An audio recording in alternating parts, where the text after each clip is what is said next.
Hello viewers, आपका legal advice channel पर स्वागत है। आज मैं बहुत ही इंपॉर्टेंट टॉपिक पे वीडियो लाया हूँ, वो है साइबर फ्रॉड। जैसा कि आप सबको ही पता होगा और मेरे ख्याल से तो मैं ये समझता हूँ कि हर पर्सन के पास कभी ना कभी ऐसा हुआ होगा कि फ्रॉड मैसेज आ रहे हैं, ओटीपी के लिए आ रहे हैं, लिंक आ रहा है कि इसको टच कर दीजिए तो आपको ऐसा हो जाएगा।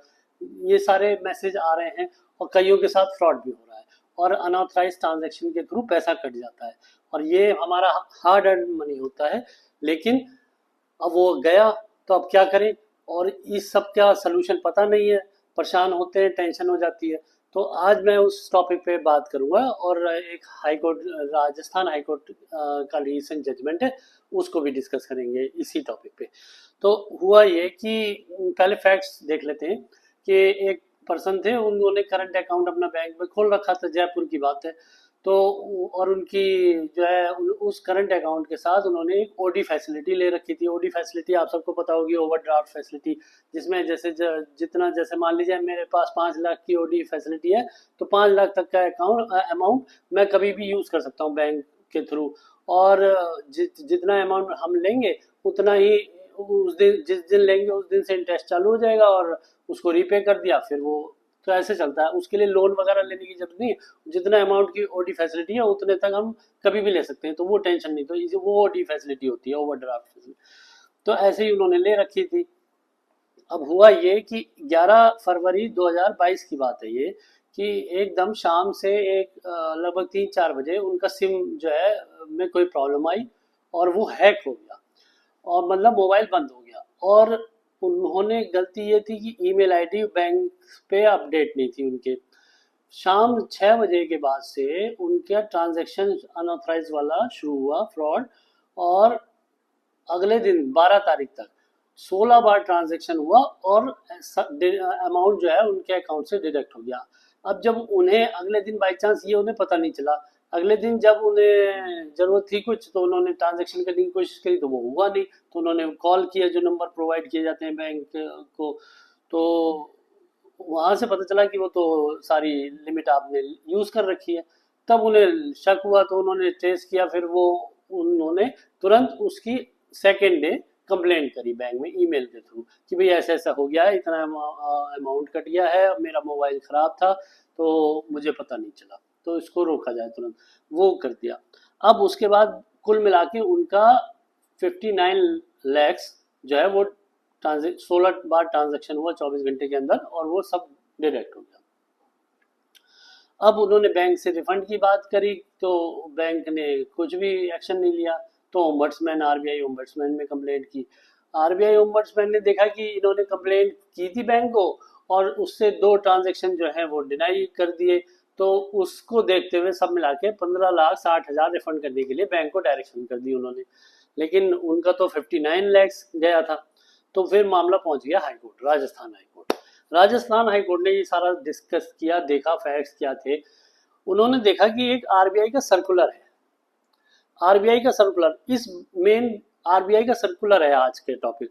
और ये सब आप बहुत ध्यान से सुनिए कि आरबीआई ने 6 जुलाई 2017 को एक सर्कुलर इशू किया और जो उसका टॉपिक ही है limiting liability of customers in unauthorised electronic banking transactions.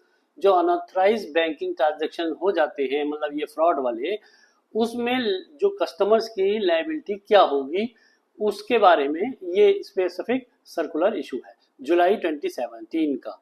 तो ये आपको इसका मैं नंबर भी लिंक स्क्रीनशॉट शेयर कर दूंगा ताकि आप लोगों को मिल जाए, और डिस्क्रिप्शन में कोशिश करूंगा कि इस सर्कुलर का पीडीएफ आपको अवेलेबल करा सकूं।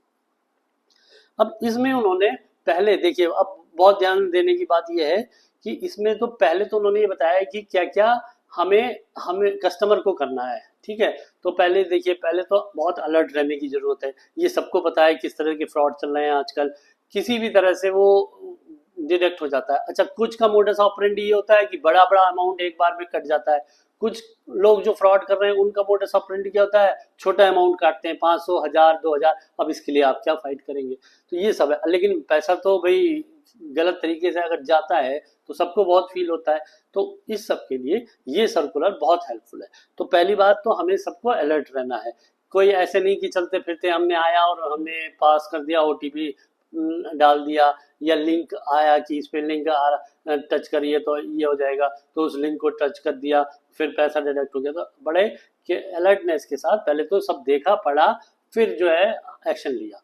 दूसरी बात जो इन्होंने कहा कि बैंक आपको, जिस बैंक में भी आपका अकाउंट है, बैंक आप पहले आपसे तो एक मोबाइल नंबर लेगा और ईमेल आईडी लेगा। तो कुछ लोग क्या करते हैं, ईमेल आईडी मैंडेटरी नहीं है तो ईमेल आईडी नहीं देते हैं, बल्कि ये बहुत जरूरी है। दो जरूरी चीजें हैं, क्योंकि देखिए इसी मामले में जिसका एग्जांपल मैंने लिया उसमें ईमेल आईडी अपडेट नहीं थी, जबकि इतना करंट अकाउंट था उनका, ओडी लिमिट थी, फिर भी उन्होंने केवल मोबाइल नंबर दे रखा था। और ये हुआ कि मोबाइल खराब हो गया सिम, और ईमेल पे ट्रांजैक्शन की कोई इंफॉर्मेशन नहीं आ पाई, तो इसलिए इतना बड़ा हुआ दिक्कत। 2022 का मामला है और अब 2025 में ऑर्डर आया है। तो और एक बार पैसा चला गया तो आप देखिए कितना परेशानी होती है। तो इसलिए हमेशा पहली बात तो हमें या तो दो मोबाइल नंबर दे, या एक मोबाइल नंबर और ईमेल आईडी जरूर दे, अल्टरनेट होना चाहिए। दो मोबाइल नंबर से भी काम नहीं चलेगा, अल्टरनेट ईमेल आईडी होनी चाहिए। और बराबर उसे हम चेक करते रहे टाइम एंड अगेन कि भाई ऐसा है कि क्या मैसेज आ रहे हैं, क्या मेल आ रहे हैं, ताकि तुरंत पता चले। दूसरी बात, बैंक को उन्होंने कहा कि, और आपने नोटिस भी किया होगा कि अब वो जो है जो भी मैसेज ट्रांजैक्शन का आता है उसमें ट्रांजैक्शन के साथ कुछ भी आप जैसे करते हैं तो उसमें नीचे लिखा रहता है if not you call this number, और एसएमएस ब्लॉक दिस नंबर। तो वो बैंक को ये डायरेक्शन है कि आप ये तुरंत हर उसमें ये नंबर प्रोवाइड करेंगे कि इस नंबर पे अगर कोई गलत हो रहा है तो तुरंत उस नंबर पे कॉल करके आप उसको ब्लॉक करवा सकते हैं या मैसेज करके ब्लॉक करवा सकते हैं। तो ये बहुत जरूरी चीज़ है। इसके अलावा बैंक को ये भी डायरेक्शन है कि 24/7 एक नंबर होना, टोल फ्री नंबर होना चाहिए जिसपे कंप्लेंट करके रोका जा सके। इसके अलावा ईमेल आईडी प्रोवाइड करें, वेबसाइट पे भी अपना ये सब चीज़ें मेंशन करके रखें। तो ये सब अलर्टनेस के लिए दिया। अब आ जाते हैं सबसे इम्पोर्टेंट चीज़ लायबिलिटी पे, कि अगर इस सब के बाद भी कोई ट्रांजैक्शन हो जाता है, फ्रॉड हो जाता है किसी के साथ, तो उसे क्या करना चाहिए। तो अब देखिए ये पॉइंट नंबर 6 में है, limited liability of a customer. Zero A और बी दो कैटेगरी दी है इन्होंने। एक है जीरो लायबिलिटी ऑफ कस्टमर, तो इसमें अब डिस्प्ले भी हो जाएगा पॉइंट नंबर 6 में। मैं पढ़ देता हूँ और आपको बताता हूँ।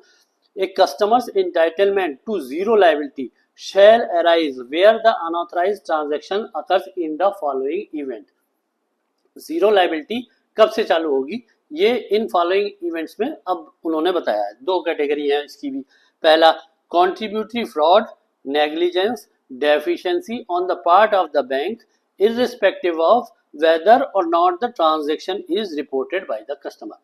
अगर कोई किसी तरीके का फ्रॉड हुआ जिसमें कॉन्ट्रीब्यूटरी नेग्लिजेंस जो है बैंक की भी है, तो उसमें चाहे कस्टमर के द्वारा कंप्लेंट की गई हो ना की गई हो, जीरो लायबिलिटी कस्टमर की होगी। मीनिंग देयर बाई उसको पूरा रिफंड बैंक देगा अगर बैंक भी इन्वॉल्व है किसी तरह से, नेग्लिजेंसी या डेफिशिएंसी।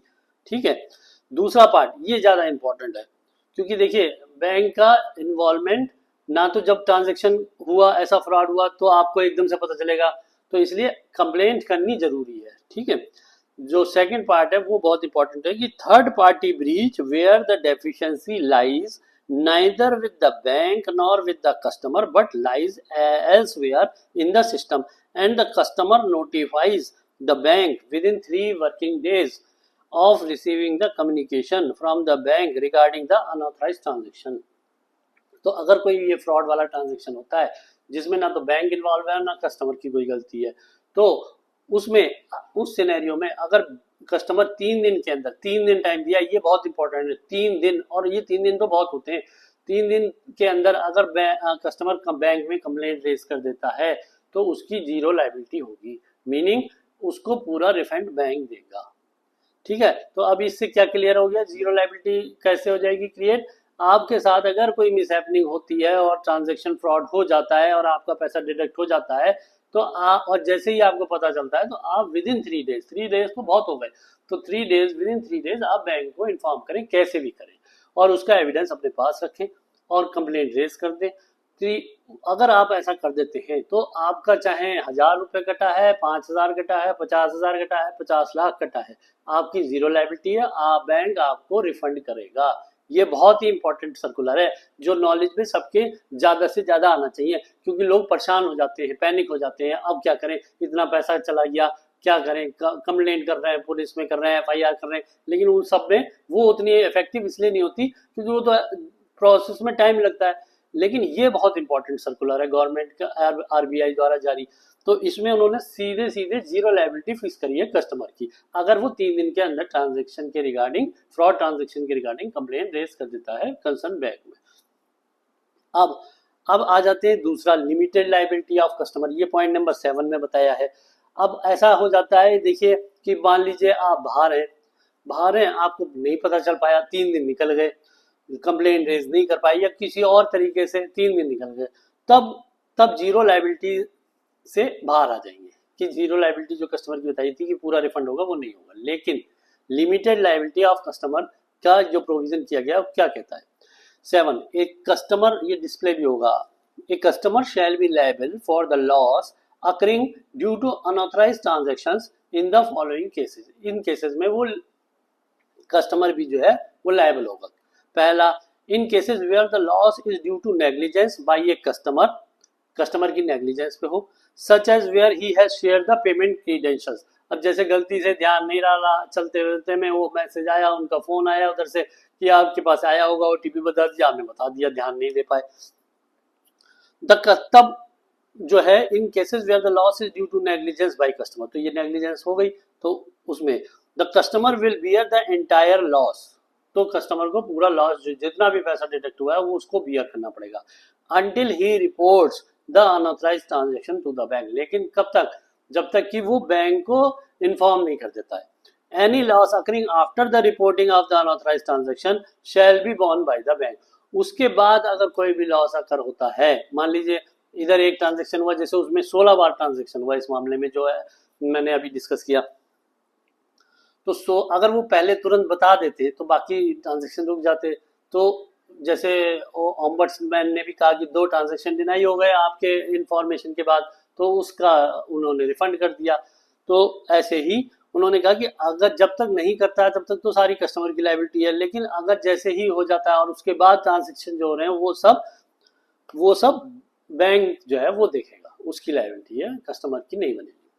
अब दूसरी, यहाँ पे भी दूसरा क्लॉज जो है वो बहुत इंपॉर्टेंट है, in cases where the responsibility for the unauthorised electronic banking transaction lies neither with the bank nor with the customer but lies elsewhere in the system, and when there is a delay of 4 to 7 working days after receiving the communication from the bank on the part of the customer in notifying the bank of such a transaction, the per transaction liability of the customer shall be limited to the transaction value or the amount mentioned in table number 1 whichever is lower। यहाँ भी क्या कहा गया है कि जहां ऐसा fraud transaction होता है जिसमें बैंक और कस्टमर दोनों की नेग्लिजेंसी नहीं है, और लेकिन कस्टमर जो है वो 3 दिन के बाद बताता है, 4th with the delay of 4 to 7 days, चौथे और 7वें दिन के बीच कहीं बताता है। 3 दिन वाला निकल गया तो अब तो उसमें भी आपको पैनिक होने की जरूरत नहीं है।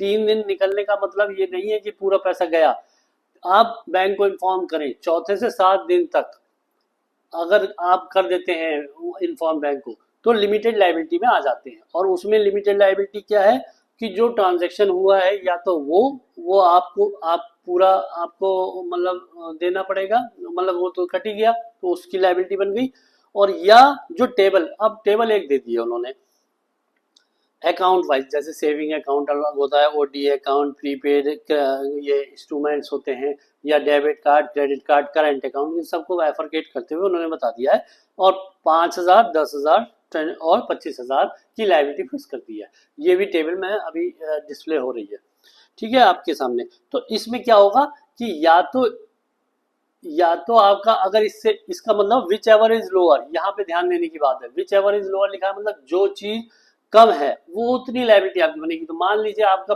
किसी का 50,000 कट गया अनऑथराइज वे में, अब आपने कंप्लेंट की, डिले हो गई, चौथे दिन 5वें दिन की, तो लिमिटेड लायबिलिटी बनी, जीरो वाली तो नहीं रही। तो 50,000 में क्या है कि वो तो, लेकिन इसमें 5, 10 और 25 है मैक्सिमम। तो जो सेविंग, अगर सेविंग अकाउंट से कटा है तो मैक्सिमम 10,000 आपकी लाइबिलिटी बनेगी, 40,000 फिर भी बैंक आपको रिफंड करेगा। बट कंडीशन एक ही है कि between 4th to 7th day आप उसको इन्फॉर्म कर देंगे तब, अगर 3 दिन के अंदर नहीं कर पाई तब। तो ये बहुत इंपॉर्टेंट हो गया। तो इसका मतलब है, और उसके बाद उन्होंने कहा है कि अगर 7 दिन के बाद भी इतना भी डिले हो जाता है और 8वें 9वें दिन आप बैंक को इन्फॉर्म कर रहे हैं, तब ये सब नहीं बनेगा। जो बैंक की इंटरनल पॉलिसी होती है उसके थ्रू गवर्न होंगे। तो वो बैंक टू बैंक वेरी करता है कि भाई उनकी पॉलिसी में उन्होंने कुछ देने लायक रखा भी है टर्म, या उन्होंने कह दिया कि नहीं वो सारा कस्टमर ही फिर देखेगा, उसकी लायबिलिटी है क्योंकि उन्होंने इतने दिन में नहीं पे किया। ठीक है, तो ऐसा है। और इसके साथ एक इम्पॉर्टेंट चीज ये भी है कि ये सब कंप्लेन रेज होने के 10 दिन के अंदर उन्हें रिफंड करना है। ये वेट नहीं करना है कि कोई इंश्योरेंस वगैरह है तो उसका पहले रियलाइज हो जाए, वो नहीं देखना है। बस उनकी कंप्लेंट आई है कस्टमर की, 10 दिन के अंदर आपको बैंक को रिफंड करना है। तो इसलिए कोई किसी तरह की पैनिक होने की जरूरत नहीं है। बहुत इंपॉर्टेंट ये आरबीआई का सर्कुलर है जिसमें उन्होंने जीरो लायबिलिटी फिक्स किया। तो 3 दिन ही बहुत होते हैं। आप ट्रैक सब आजकल मोबाइल सब ध्यान रखते हैं और मेल भी मोबाइल पे आते रहते हैं, तुरंत देखिए, तुरंत बताइए, बैंक को इन्फॉर्म कीजिए और उसका रिकॉर्ड अपने पास रखिए। आपको 10 दिन के अंदर आपका सारा पैसा रिफंड होगा। फिर भी अगर किसी तरह से रह जाता है तो चौथे से 7वें दिन के बीच भी अगर कर देते हैं तो लिमिटेड लायबिलिटी के थ्रू आपका पेमेंट रिफंड हो जाएगा, जिसमें मैक्सिमम अगर करंट अकाउंट है तो उसमें 25,000 तक आपका डिडक्ट होगा, लेकिन बाकी सारा अमाउंट आपका वापस। हाँ, इन अमाउंट से नीचे अगर कोई आपका डिडक्ट हुआ है, जैसे मान लीजिए 2,000, 5,000 और आपने चौथे से 7वें दिन बताया, तो फिर वो आपकी लायबिलिटी रहेगी, फिर बैंक आपको रिफंड नहीं करेगा। लेकिन अगर आप 3 दिन के अंदर बता देते हैं तो वो 2,000, 1,500 भी रुपए कटाए वो बैंक आपको रिफंड करेगा। तो ये बहुत इंपॉर्टेंट है। अब हुआ क्या, इसी सर्कुलर को के बेस पे फिर हाई कोर्ट ने उस मैटर में पूरा, क्योंकि ओम्बड्समैन ने तो 15 लाख समथिंग उनको रिफंड करने के ऑर्डर किए थे, पर कोर्ट ने पाया कि उसने तो सेकंड डे जो है कंप्लेंट रेज कर दी थी ईमेल के थ्रू, तो इसलिए वो जीरो लायबिलिटी के अंदर जो है कवर हो जाता है। तो उन्होंने, राजस्थान हाई कोर्ट ने पूरा अमाउंट 59 लाख का बैंक को रिफंड करने के डायरेक्शन दिए। तो ये बहुत इंपॉर्टेंट जजमेंट है। ये सर्कुलर जो है ज़्यादा से ज़्यादा आप सब लोगों को, अपने जानकारों को उसके बारे में बताइए, ताकि किसी भी तरीके की पैनिक होने की ज़रूरत नहीं है। सिर्फ बैंक को इन्फॉर्म करने की ज़रूरत है और अलर्ट रहने की ज़रूरत है। बहुत नए नए तरीके के फ्रॉड आ रहे हैं, हर दूसरे दिन नए तरीके का सुनने को आता है। इंस्टाग्राम और फेसबुक और इन सब सोशल मीडिया पे भी सब लोग बताते रहते हैं कि अब इस तरीके का फ्रॉड चल रहा है, इस तरीके का। तो इसलिए बहुत अलर्ट रहने की जरूरत है। और लेकिन अगर फिर भी कुछ मिसहैपनिंग होती है और फ्रॉड होके आपका कोई अमाउंट डिडक्ट हो जाता है, तो आपको बहुत शांति से, कोई घबराने की जरूरत नहीं है। 3 दिन मिले हैं आपको, आप बस बैंक में अपने कंप्लेंट रेज कर लीजिए और उसका एविडेंस अपने पास होना चाहिए, आपको रिफंड 100% मिलेगा। ठीक है, आप बताइएगा ये वीडियो आपको कैसा लगा, और ज़्यादा से ज़्यादा लोगों को शेयर कीजिए ताकि सब लोगों को ये पता चल सके कि ये सर्कुलर बहुत इंपॉर्टेंट है और ये किस तरह से काम कर सकता है। थैंक यू, नमस्कार।